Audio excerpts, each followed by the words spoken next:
Dating Marikina Mayor at House Representative na si Bayani Fernando, pumanaw na. Netong Biyernes, sa edad na 77 taong gulang. Labis na lamang ang pagkagulat ng lahat ng malamang, pumanaw na ang dating alkalde.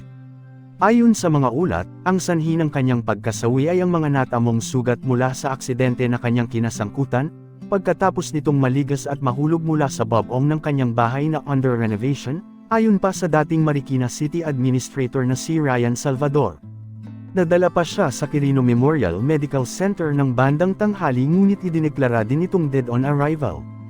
Talagang hindi malilimutan ang butihing alkalde dahil sa kanyang mga nagawa upang pa-unlarin ang lungsod ng Marikina mula taong 1990s dahil sa kanyang urban planning.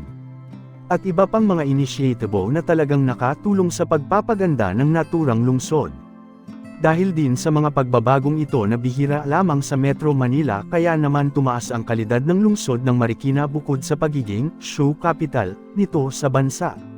Naging pinuno din si Bayani Fernando ng MMDA taong 2002 hanggang 2009. At ang palayaw sa kanya noon ay, a man of few words, dahil talagang gumamit siya ng mga practical ngunit makabagong pamamaraan, upang kahit na papaano ay maayos ang isa sa mga malaking problema sa National Capital Region.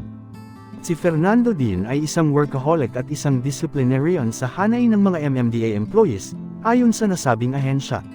Talagang hindi malilimutan at maituturing na isa sa mga huwarang opisyal ng gobyerno na talagang gagawin ang lahat para sa ikabubuti ng mga mamayan.